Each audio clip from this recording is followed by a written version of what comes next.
Really excited for our discussion. We will be discussing the topic of mis and disinformation and the question of authenticity, which is hosted by the Digital Democracies Institute, who has been leading absolutely crucial work on this question of authenticity for a number of years now.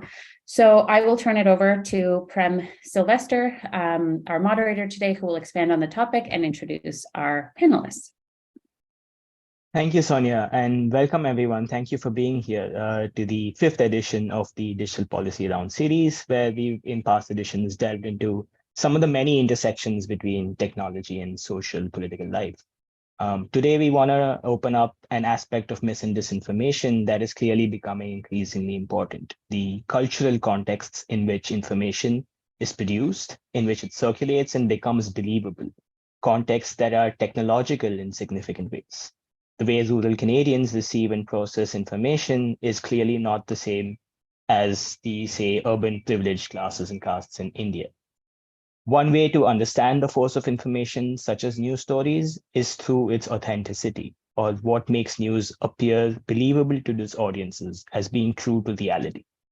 This also complicates how we address mis and disinformation. How do we check the spread of factually inaccurate news stories that still seem believable?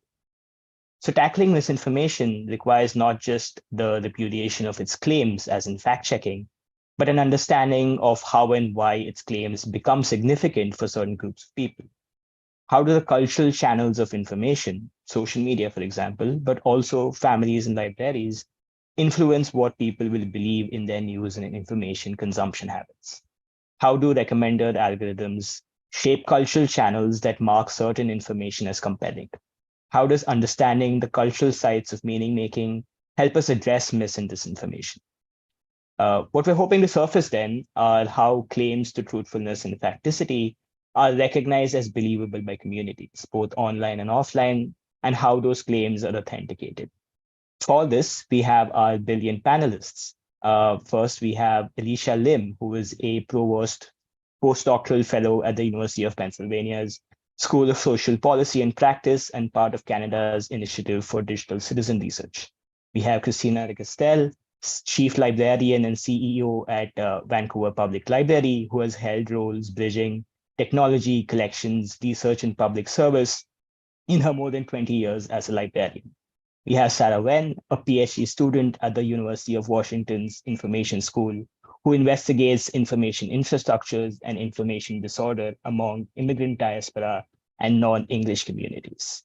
We are missing one of our panelists as of now, but we're hoping she can join us soon. I will open this up with a question for Alicia. So Alicia, in your work, you talk about the intersections between platform economics and culture through the frame of piety, and how the moral economy of platforms play on our identity, self-branding, and authenticity. So what I'd like to ask you is if you could help us understand the relationship between disinformation and belief through your work. Thank you so much for that thoughtful question, Prem, and to your work organizing this panel, as well as to the Digital Democracies Institute, and especially to your director, Wendy Chun. It was an absolute privilege to be invited by Wendy to speak today. Her ideas deeply inform mine.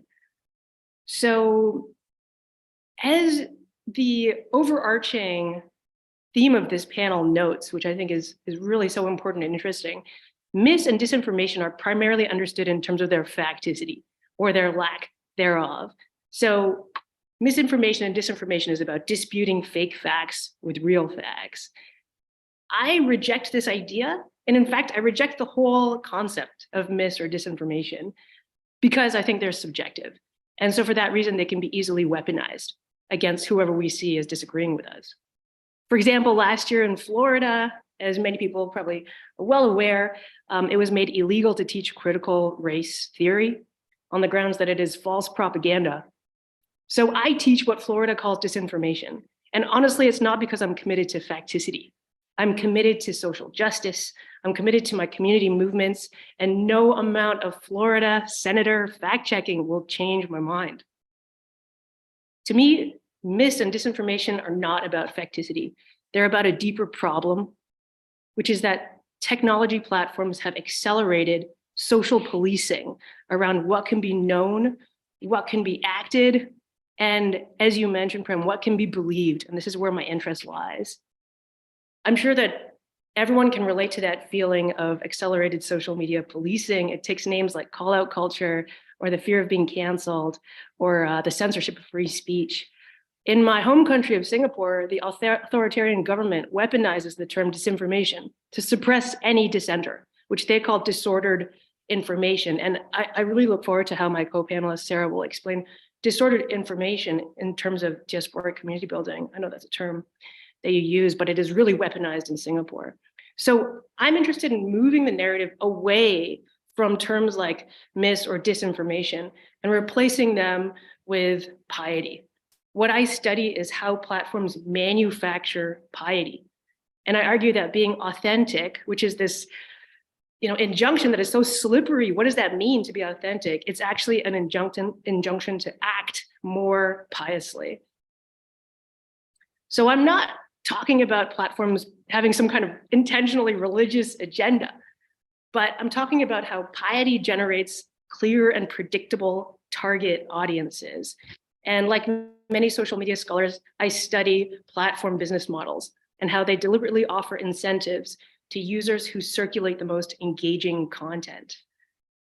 Why do they care about engaging content? Some scholars argue that it's just to keep people on, but I agree more with scholars who say, because this is their business model, which is to make money by showing ads to people.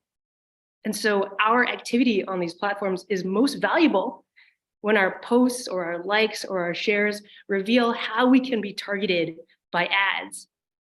So when we draw attention to things that our networks care about, or when we reinforce our political brands, or make statements of allegiance to our community values, we are flagging our niche market and recommender algorithms channel this information as ad targets. And here I'm really indebted to Wendy Chun's most recent book. Algorithms don't care if these categories are about vaccine conspiracies or critical race theory conspiracies. For the platform, any kind of vigilant in-group is an advertising asset. So while some people argue that data is the new oil, I argue that piety is the new oil. And I really hope that we get to hear from my fellow panelist, Divyana, whose research is about religion and power. This is something I'm passionate about. I love, the constitution of this panel. I'm not making the case that Zuckerberg or Dorsey studied religious design principles, but I'm making the case that their business models succeed because they follow the design principles of colonial Christian divide and conquer, which slices populations into categories around identities like race and gender, sexuality, ability, all kinds of convenient ways of dividing. This is an efficient form of managing people because our ranks within these categories become its own reward or its own punishment. And this is an incentive for us to police ourselves and to police each other. I argue that social media succeeds because it's just well adapted to an age-old, lucrative management technique that is colonial and Christian in template, and that always enriches dominant groups by eroding our local ties of solidarity and mutual support. So my long-term goal, and I am so interested in anyone who wants to join me or is doing this already, is to unplug this machine and to have a future where social media is not an ad-driven ranking system anymore, to take ads out of social media. To me, the future of cooperative, equitable community building needs social media that is ad-free and publicly funded and managed in the way my co-panelist, Christina de Castel, manages the Vancouver Public Library, where data is not categorized by trending rank, but organized by subject and open and accessible and useful to the people it represents, not for advertising purposes, but for sharing as a resource to rebuild our mutual supportive bonds. So in case you're curious about my wacky ideas on this subject, it's the subject of my dissertation, which you can find 4 years of my research into it at the thesis repository of the University of Toronto's Faculty of Information. And I'm working on publishing this as a monograph called Pious. Thank you so much. Thank you so much, Alicia. I think there was so much to unpack there. And I think one of the key ideas that you bring up is how we might think about, rethinking social media as truly social, as sort of comprising of these many communities that, have different things that they, histories and sort of perspectives that they bring to the table, and therefore influence how they are on social media and are not sort of predetermined by the platforms themselves. On that note, I would like to turn to Sarah, whose work you've identified the cultural, political, linguistic, and intergenerational challenges to addressing what I will retain the term of mis and disinformation here because of its sort of fungibility and its sort of way in which we understand how that information becomes problematic. But I think your questioning of it is important, and maybe Sarah's work in terms of Vietnamese and other diasporic communities might speak to that.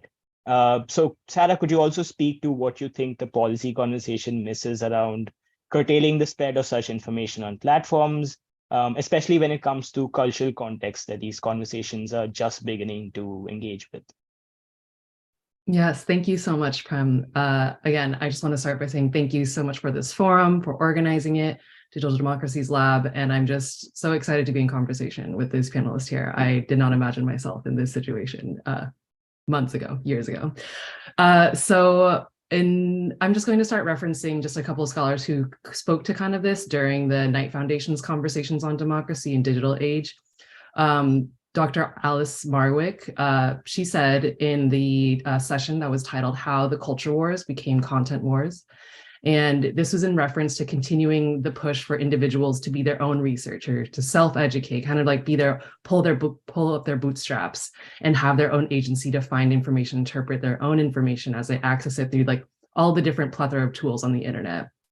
So Dr. Marwick said that, quote, being a little bit more honest about the flaws of this country and the flaws of American history might provide people with that same sense of hidden insider knowledge that they're getting from conspiracy theories, end quote.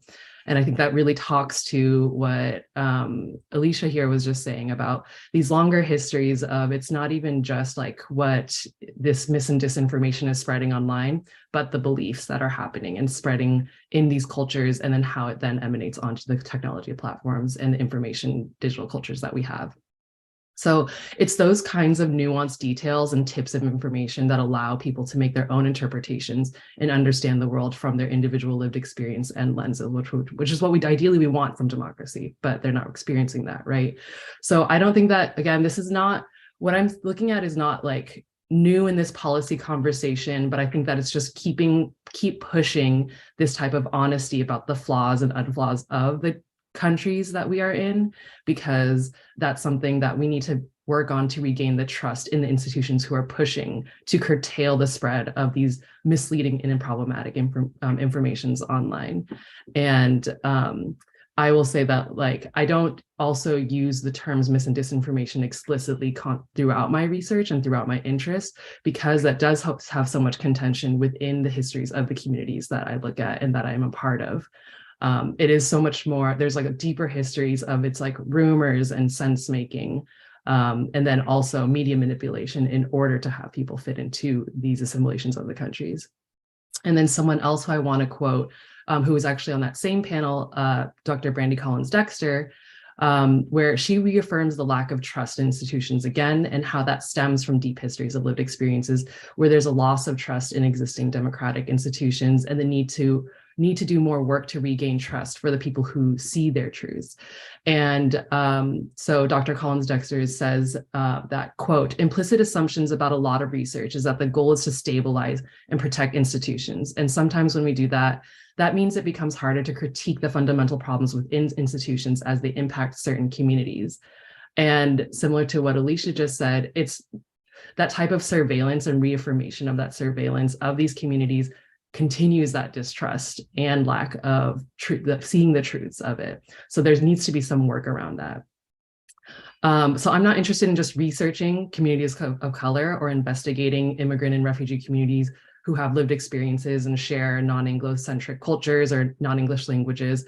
My work centers these refugee and immigrant experiences in relation to how problematic information, how they might judge authenticity of the information, whether that is the authenticity of the information they see online or how it creates an authentic identity for themselves.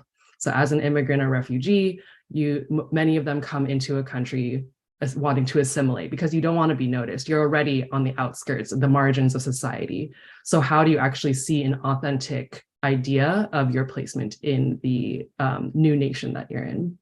So my research is becoming more clear that these rapid response models to mis and disinformations aren't going to fix thousands of years of imperialism or colonialism.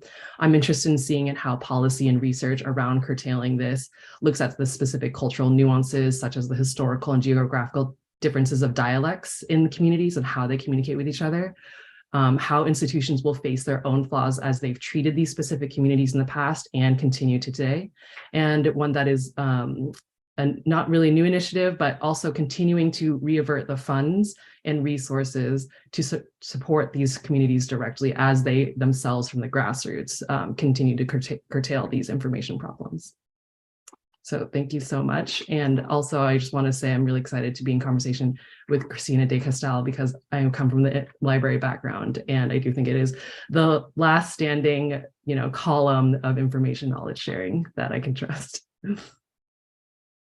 Thank you, Sarah. I think that's a perfect point on which to switch to Christina and sort of maybe talk, given that Vancouver is situated with respect to so many communities that are multi-ethnic and culturally diverse, and sort of thinking about how some of these problematics of sharing information and the spaces and sort of channels and institutions that become places in which information and knowledge is circulated.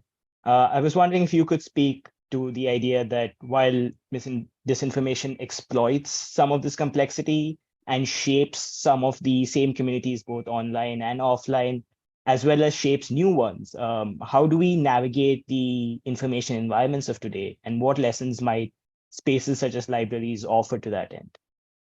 Thank you, Prem, and it is a real pleasure to be part of this conversation today. I'm fascinated by what Alicia has talked about around the idea of piety online, and it really rings true for me for some of the experiences that we see people having. And also, Sarah, what you were talking about around having people become their own investigators, their own discoverers of hidden knowledge. And that in particular, when I think about how people are navigating the information environments of today, I imagine many of us find ourselves sucked into social media and reading or watching information that reinforces our existing perspectives. And sometimes the lesson from libraries that we need is to step away from our screens. And so that is really a big part of what I'd like to talk about. And we know that research has shown that people remember and believe information more the more they see it, even when they're told that it's wrong.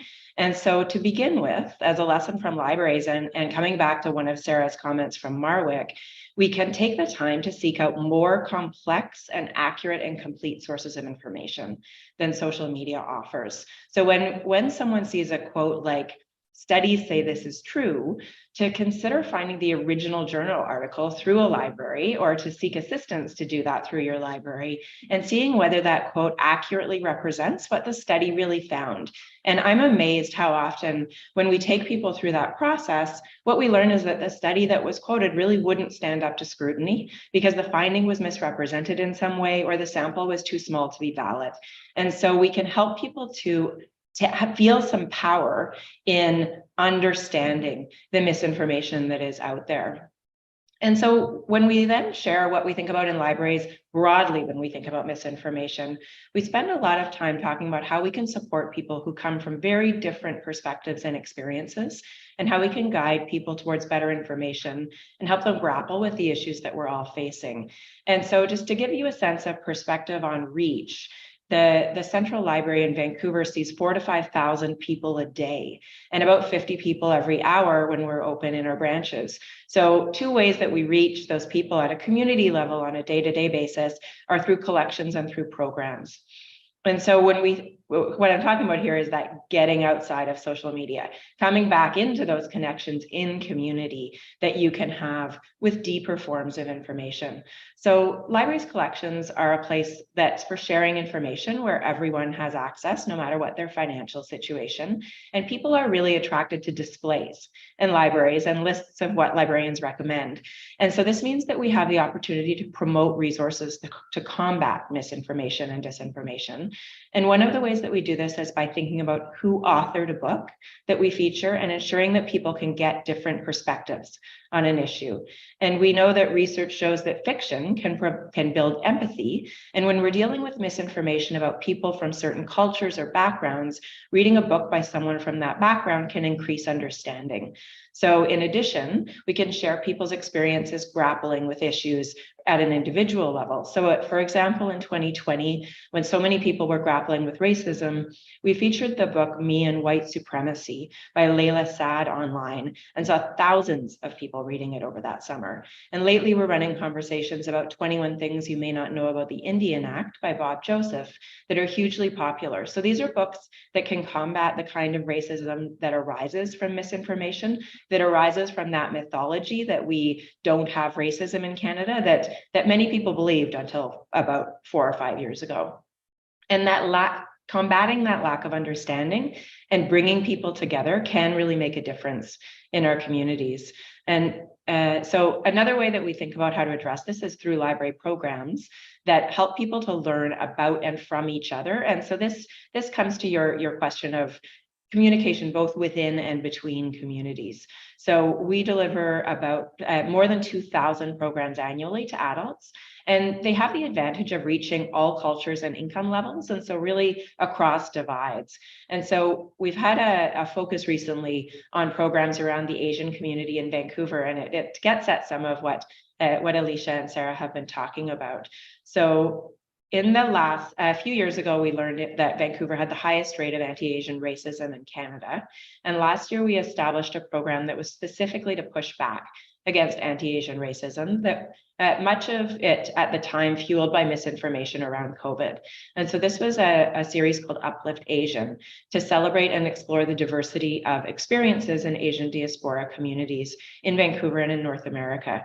And so some examples of what the reality of these programs were, we started with an author event that explored how Chinese restaurants are community hubs for Chinese diasporas in cities around the world and how important they are for the social and cultural life of migrants. And we followed this with a discussion of a century of migrant stories through fiction. We dove into stereotypes in film and television, so an example of misinformation and how they affect the lives of Asian people with the National Book Award winning author Charles Yu, and then explored how films can push back against anti-Asian racism. And we discussed Canada's history of racism with a panel featuring young Japanese artists discussing the legacy of internment in their lives and works. And so that was about communication between communities and giving people a space within the library to meet in person. And really, we have more thoughtful conversations in those contexts. The library can also be a safe gathering place for people to find belonging and discuss and share stories within community. And so a staff member who organizes our Chinese language programming shared with me that she thinks about battling disinformation constantly in her role and how big a topic of conversation it is for the Chinese community in Vancouver. And she shared that here in Vancouver, the Chinese-speaking community can be very divided depending on their origins, which can be mainland China, Hong Kong, Taiwan, and other Southeast Asian countries, and that she really tries to respect each origin and also those who identify as Chinese Canadian as a whole. And so last month, we had a program in Chinese language on freedom to read in the era of social media.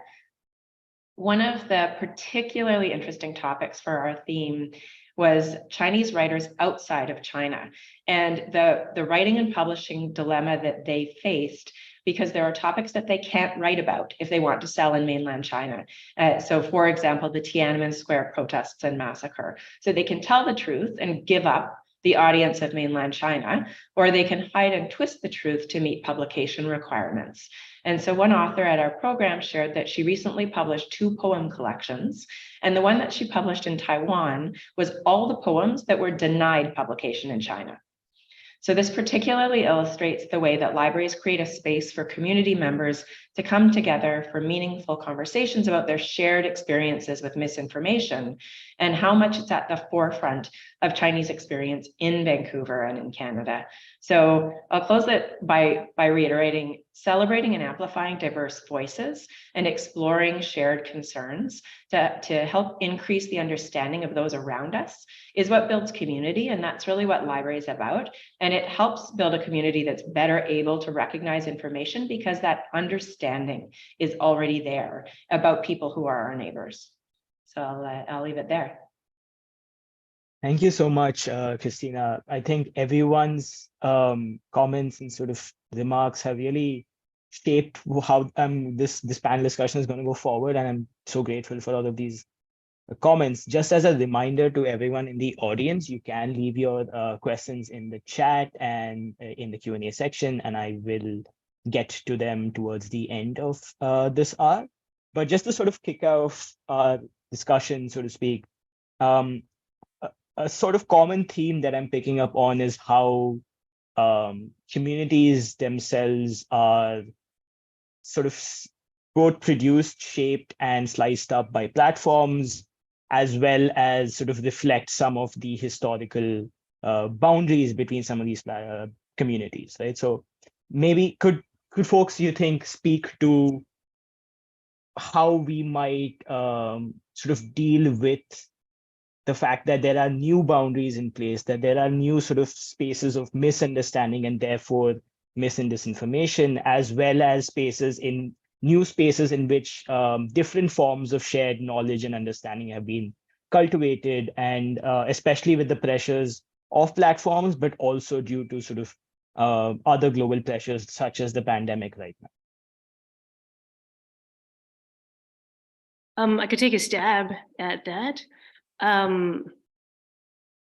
Yeah, the question about how populations are split up into categories is such an important one. And I think that there is historically a constant back and forth, and I'd love to hear Sarah's perspective on this, between really capitalist interests, which is to divide communities according to lucrative ranking systems, and then the grassroots interest, which is categories of identity as a form of solidarity, as a form of mutual support, as a form of resource redistribution.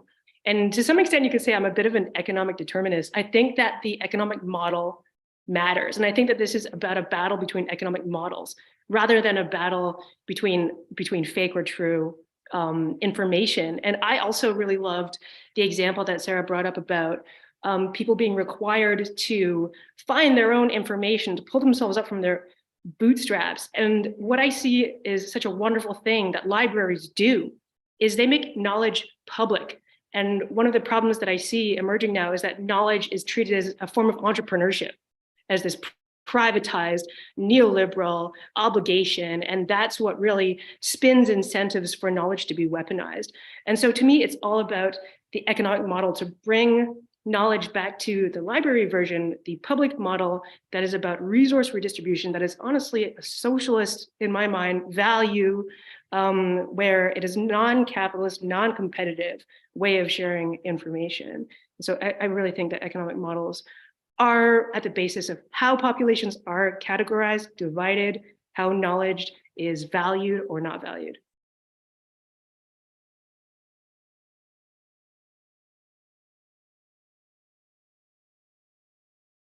Would anyone else like to go, or do we just keep the conversation going?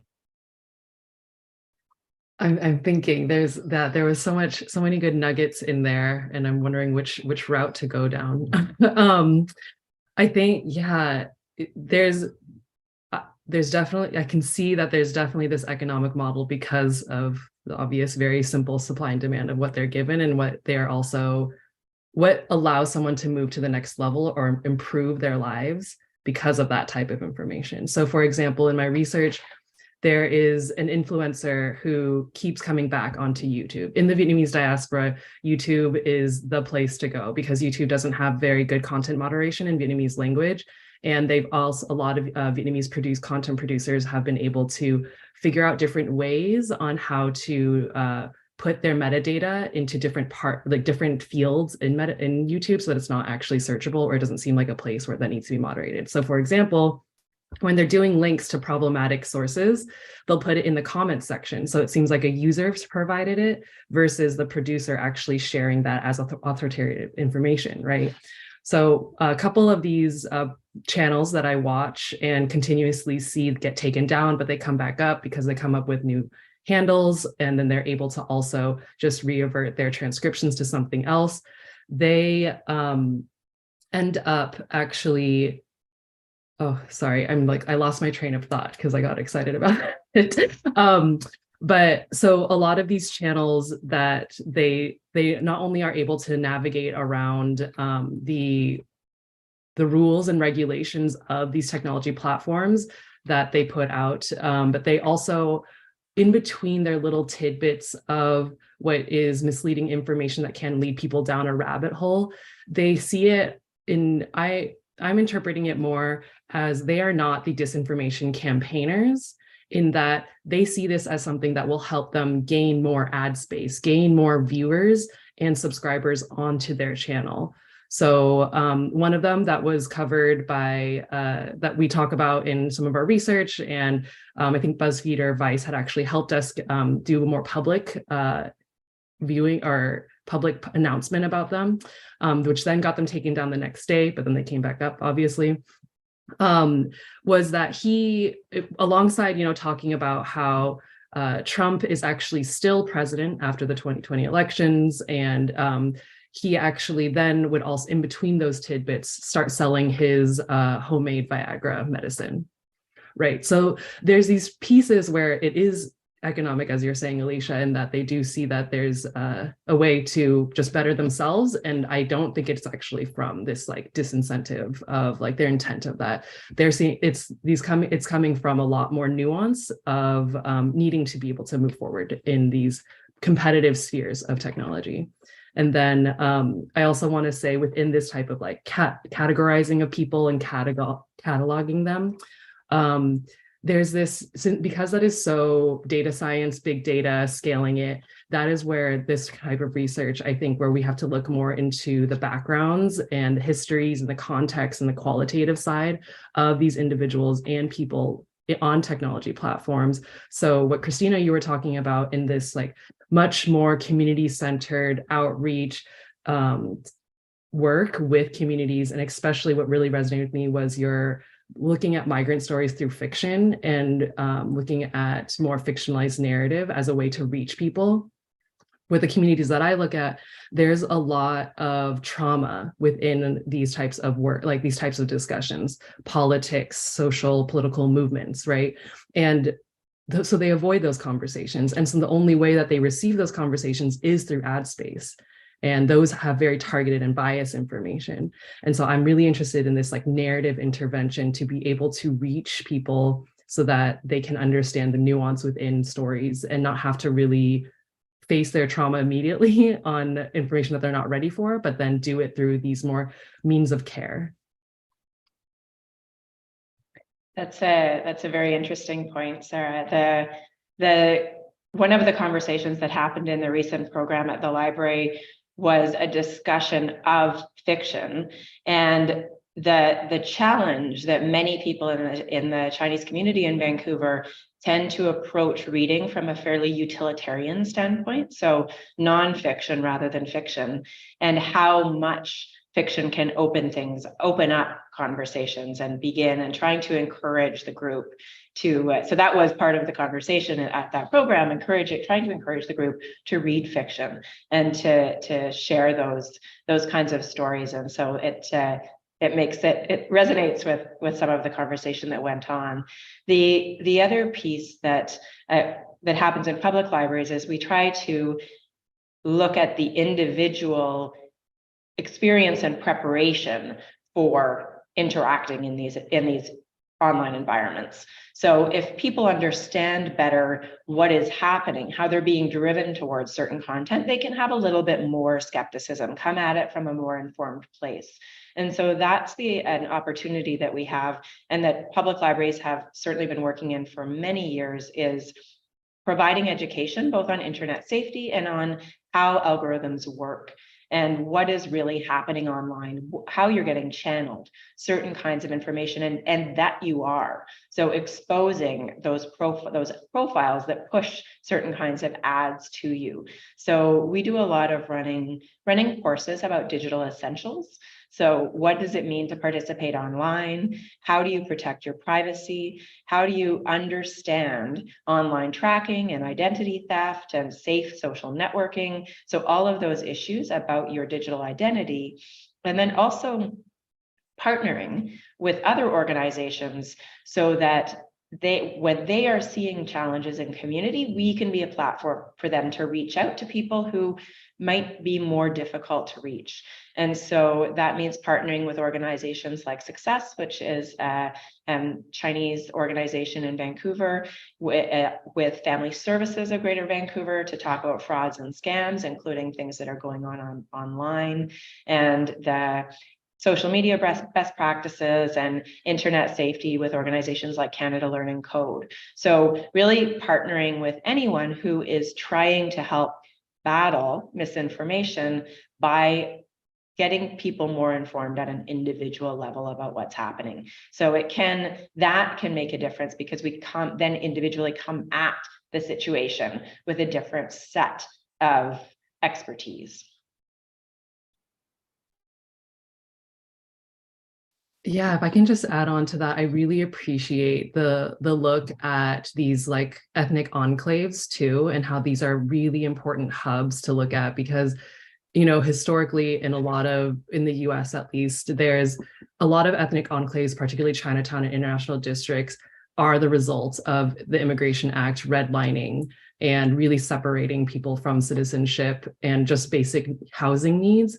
And I think that within like us understanding these larger digital cultures and the technology platforms, a lot of these communities don't have the affordability to be able to look at the nuance of the technology itself. So really being able to go to the community and interpret for them, whether it's across and also look at it across the different dialects, because, you know, pre or post specific political and social movements, people will interpret these types of nuances differently. And so getting to that language part is really important. And then looking at the place that they are into geographically gets to it. So if I could just quickly jump in and sort of pull out a theme that I think all of the panelists and a lot of people in the chat seem to be concerned with, is this dimension of if we aren't sort of speaking of mis and disinformation and the sort of information that in the sense of its facticity, and rather how we sort of think about these narratives that influence and the spaces in which information sort of circulates, including in community, like offline community spaces such as libraries, but also what someone in the chat referred to as community echo chambers, such as churches, right? Which speaks to Risha's work. How do we then think about, you know, how these narratives are formed and might be factually inaccurate while still seeming believable, or what we refer to as authentic? How do we think then of mis and disinformation in a sense of what becomes believable to certain communities, rather if we are not speaking of them in terms of their facticity? Yeah, I would love to answer this question. And I think that the answer also maybe will speak to one of the really great questions in the chat here about what should platform governance look like. So in terms of really, as I say, unplugging the whole definition of dis and misinformation, I dispel with this entire term. I replace it with, as I say, the injunction to piety, with the demand to be policing ourselves and policing each other. And this is where I think we wind up with these extremely polarized silos that are repeating the attitudes of churches. Absolutely. I love that people in the comments are bringing up heresy. Absolutely. This is fire and brimstone has been totally rekindled, unintentionally, but predictably in a way. And to me, the problem of piety, this return of piety, is always about the business model, that this is a business model that, of course, I mean, there's so many terrible histories of corrupt popes in the past who didn't believe what they were saying. It was about expanding the empire of the Roman Church. And so I think it comes down to following the money. And so in those terms, in order to answer that wonderful question in the chat about how can there be a different governance model from Christelle to Seno, thank you so much. I just will, until I die, be arguing that social media must not be privatized. No more corporate social media. Take ads out of social media. And instead, I am absolutely committed to a public model, to a social model, to a public welfare model, to a Canadian healthcare model of social media that is a boring utility. And one exists, actually. Wikipedia started a social media platform. I don't know if people are on it. It's called WT Social. It is so boring. There are no ads. It is so dry. The last time I checked 2 days ago, their trending topic was, is magenta a color? I love it on there. And that is, to me, what social media needs to be, where we go to stay in touch with people, to look up information in the way we do on a library.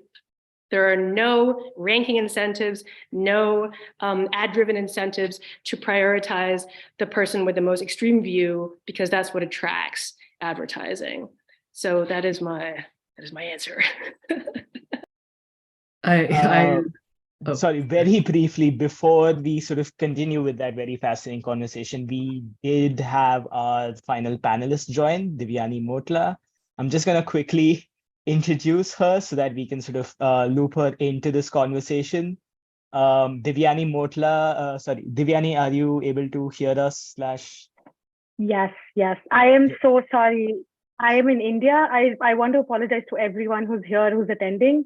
I've been ready for an hour, but I confused the timings because I think it changed recently in North America. I'm so sorry.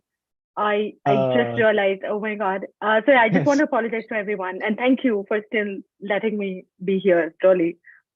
Sorry. Thank you so much, Divyani. I understand that the Western, as someone who's moved here recently from India, this whole daylight savings thing is pretty confusing. But we apologize to you. It's a curse, as Sarah says. Just to, very quickly. So Divyani is a lead editor with the Jamhoor Media Collective and a PhD candidate at the Department of History in the University of Toronto. Divyani, just to sort of catch you up, I guess we've been talking very much about questions of how information becomes believable to people, like news stories, and how the idea of like authentic identity and what is authentic for and between communities is important to the spread of disinformation, and not just the idea of like facticity or like what is true, right? So how do we move beyond questions of facticity and think about the sort of role of communities and narratives in the circulation of information, not just mis and disinformation, but information more generally, and how do we learn from each other?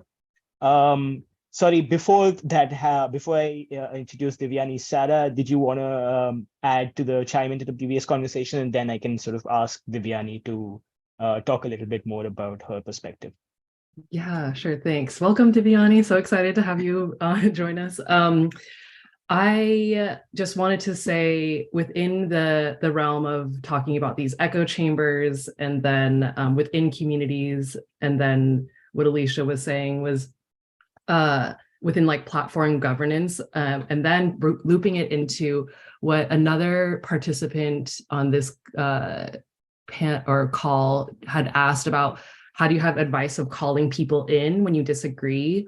Because that happens a lot in these echo chambers. That's how these echo chambers start, these relationships of people calling in or calling out each other to create these like ethos of what is the in-group and what is the out-group of information in there. And I think that's a really interesting process, or like practice in how to communicate and relate to people and share information, especially during like this time of cancel culture, which is what kind of fuels technology platforms.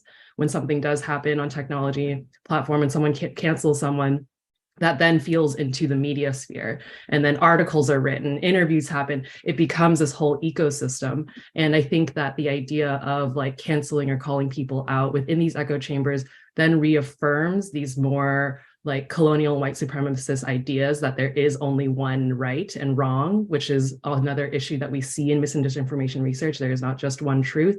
These people have many different types of lived experiences.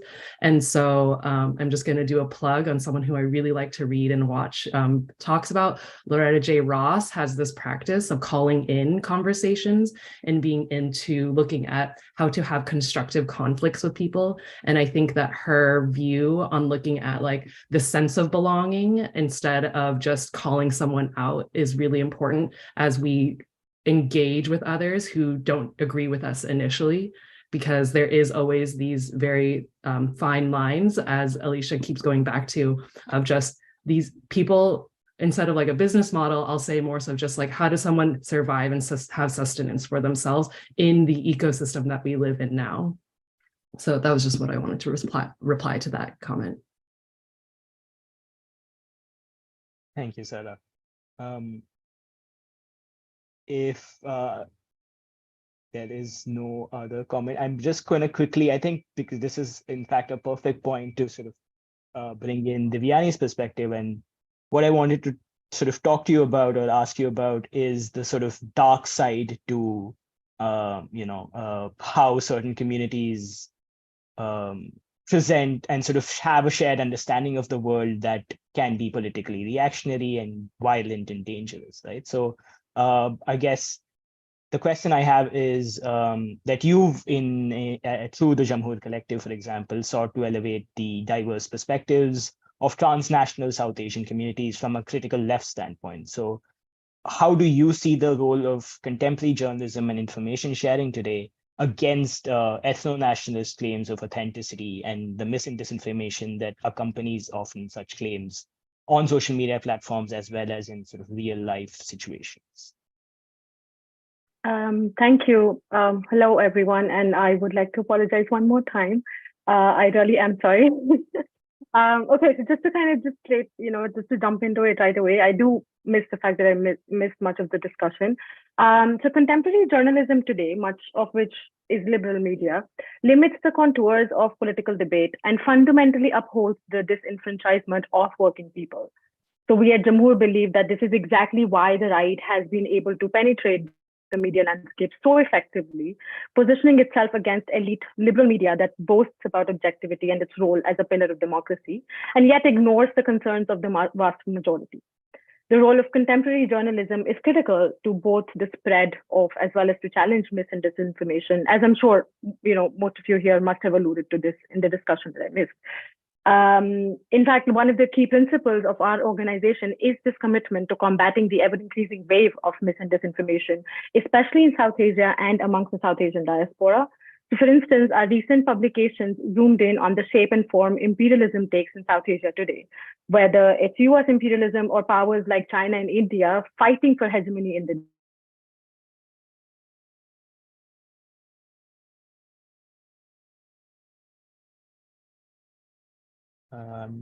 looks like we might have briefly lost Divyani. I want to know what she was going to say.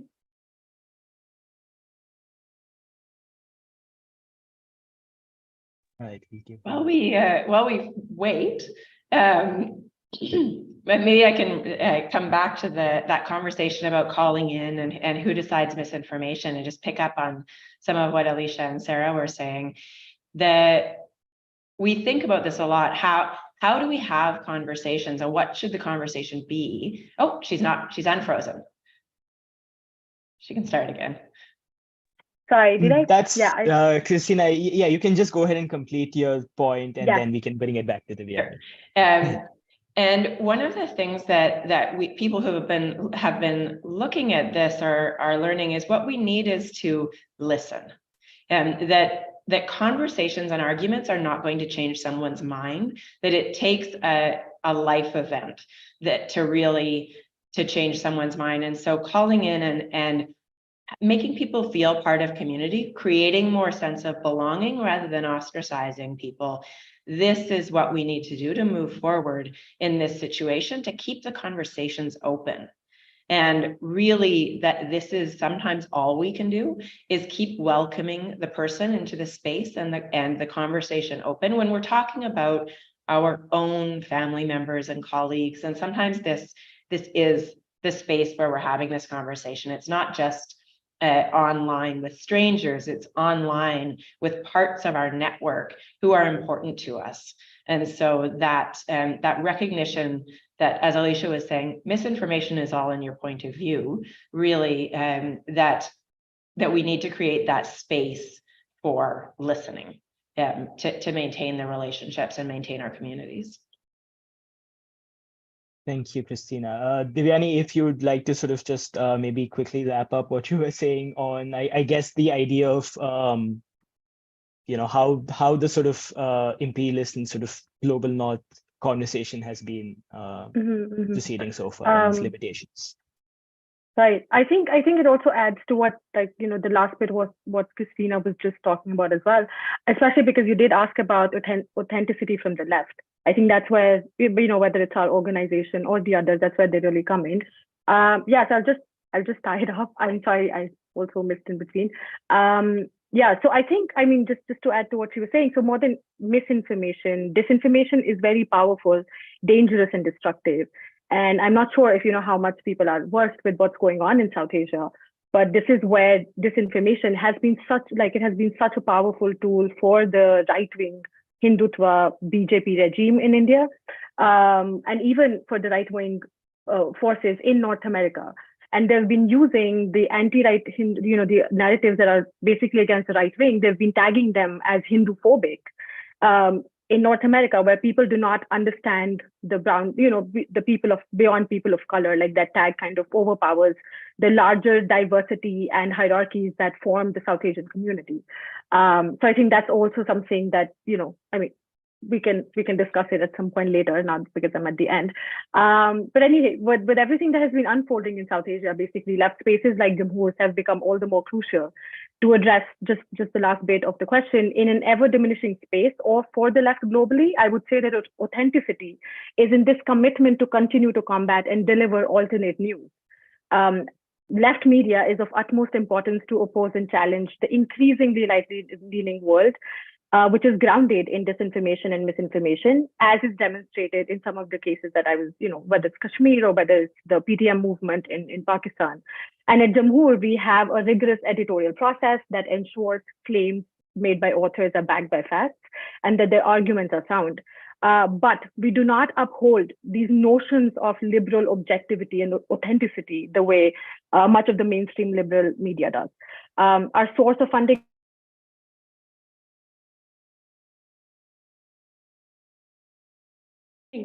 I want to know their source of funding.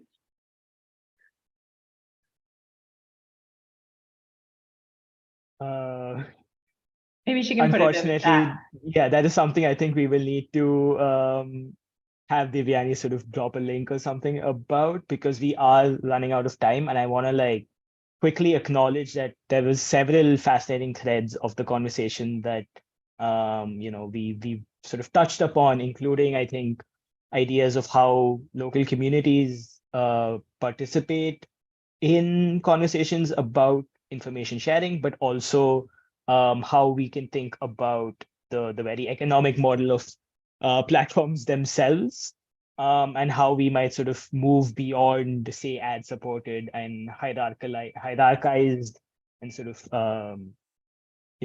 top-down enforced ways of producing and making communities. So very quickly, before we wrap up, I would like again to just sort of thank everyone for their comments. Thank you for your perspectives. Thank you, Devyani, for staying with us for as long as you could. And yeah, this was, I think, fascinating and just such an important conversation. And I thank you all for being here and sort of taking this conversation forward. And I would now just like to hand it off to Sonia. Thank you so much, Prem. All I'm going to do is just echo the many sentiments of gratitude to the Digital Democracies Institute for this fantastic event, to Wendy Chun and Prem Similster for bringing such a thoughtful group of voices together today. And then again to our series partners for this very deeply rewarding experience. I will end with a very special final shout out to our regular host for the series, Supriya Dwivedi, who was unfortunately unable to join us today, but has been such an important anchor in these conversations throughout the series. So thanks everyone for joining us, and have a great day.